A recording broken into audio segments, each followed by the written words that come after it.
No vas a creer esto. Espera, tal vez sí. Los científicos han descubierto tesoros robados por valor de 138 millones de dólares en el fondo del océano cerca de Madagascar. Bueno, como sea. Seamos honestos, te da poco gusto escuchar sobre tesoros que nunca vas a conseguir. Sin embargo, la historia detrás de este hallazgo es como de película de acción. Así que aquí va la primicia. Entonces veamos. Vamos a contarlas. 400 piedras preciosas, incluyendo 110 diamantes y 250 esmeraldas, barras de oro y plata, seda cara, monedas, reliquias y muchos otros artículos valiosos. Incluso ahora parece un premio mayor, pero para el siglo XVIII era una verdadera fortuna, unos 138 millones de dólares al valor de hoy. A principios de 1721, los marineros cargaron todas estas cosas en un barco del tesoro portugués llamado Nossa Senhora do Cabo. ¡Qué nombrecito! El virrey de Goa y el arzobispo de Goa también subieron a bordo. Después de eso, el navío zarpó de Goa hacia Lisboa. El barco tenía valor no solo económico, sino también diplomático. Probablemente ya sientes que algo malo le va a pasar al barco. Bueno, buena adivinanza. Ahora ve y compra un boleto de lotería. Durante el viaje, el barco enfrentó una tormenta severa. Las olas sacudieron el barco y lo inundaron con agua.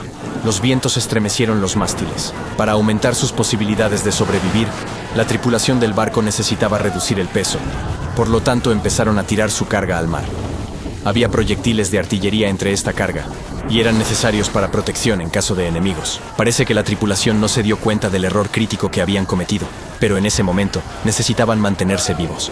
Apareció tierra adelante. Era la isla de Reunión.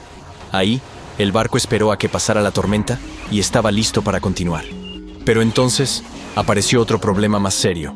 El 8 de abril, el barco, lo voy a llamar el Nossa de aquí en adelante, se encontró con piratas. Por supuesto, el barco con carga tan valiosa debería haber estado equipado con medios poderosos de protección, pero casi todos esos fueron tirados por la borda por los marineros durante la tormenta. Tenían pocas posibilidades de salir vivos de ese lío. Los piratas que enfrentaron estaban entre los piratas más peligrosos de la historia. ¿Y sabes por qué? Porque su líder era Olivier.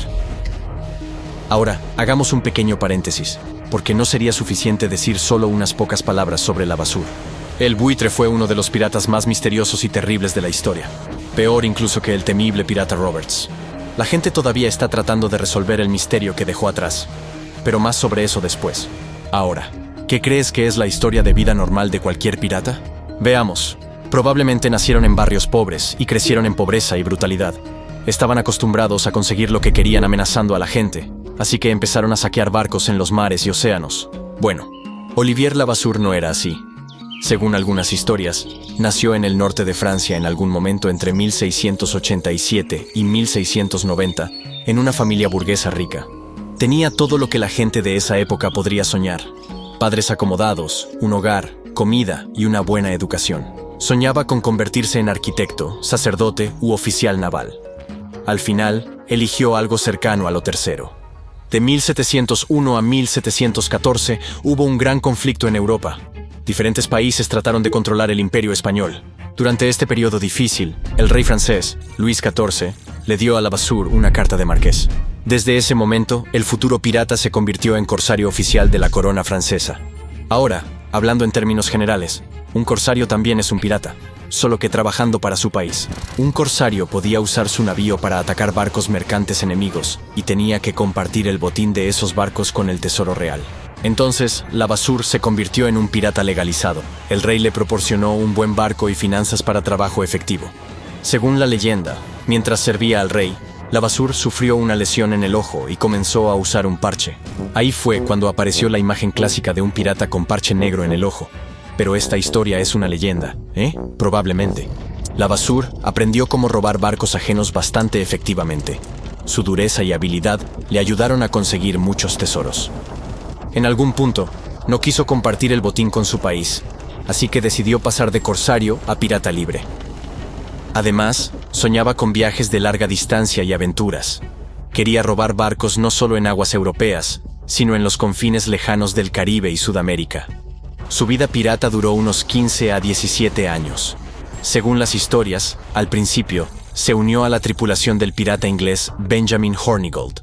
También colaboró con Samuel "Sam" el Negro Bellamy, uno de los piratas más ricos de la historia.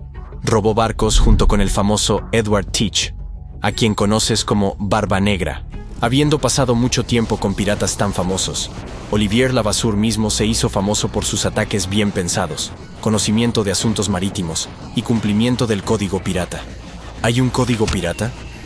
Más bien son lineamientos. Se aseguraba del orden, disciplina y comportamiento de la tripulación. Gracias a esto, logró cometer uno de los robos más audaces de la historia durante el encuentro con un barco portugués, el Nosa, etc. Así que el pirata secuestró el barco y agarró todas sus riquezas. El virrey de Goa y el arzobispo de Goa también fueron capturados. El pirata liberó al virrey después por una gran suma, pero el destino del arzobispo y el resto de los pasajeros permanece, bueno, desconocido. Después de eso, los piratas navegaron con el botín a la isla de Sainte-Marie. En el siglo XVIII, era un lugar al que ninguna colonia europea prestaba atención.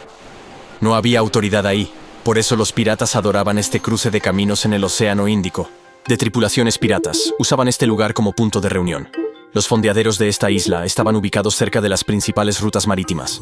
Esto significaba que los piratas podían abordar rápidamente su barco y salir a saquear navíos, y luego regresar. El destino del Nosa y su valiosa carga permaneció desconocido. Por más de 300 años, investigadores e historiadores han estado tratando de encontrar el tesoro, y solo recientemente se han acercado a la respuesta. Los restos del barco fueron encontrados cerca de la isla de Nosiborja, en un puerto a unos 640 kilómetros al oeste del lugar donde los piratas habían atacado el barco. Usando sonar y detección remota, los expertos crearon un mapa del fondo marino y encontraron fragmentos de un barco similar a los restos del Nosa. También encontraron artefactos cerca. Había muchos restos de otros barcos en esta región, así que tomó más de 2 décadas identificar el hallazgo. Afortunadamente, los científicos pudieron confirmar que habían encontrado el barco legendario. Descubrieron más de 3.000 objetos y fragmentos que indicaban que los restos pertenecían al navío mercante. Porcelana china, esculturas, cerámicas, monedas europeas, conchas africanas, especias exóticas. Todo esto terminó en el fondo del mar. Pero ¿dónde están los tesoros que tomaron los piratas? Nadie lo sabe. Pero afortunadamente, todos tenemos la oportunidad de averiguar dónde está ubicado uno de los mayores escondites piratas de todos los tiempos. En 1724, se concedió una amnistía a todos los piratas que navegaban en el Océano Índico.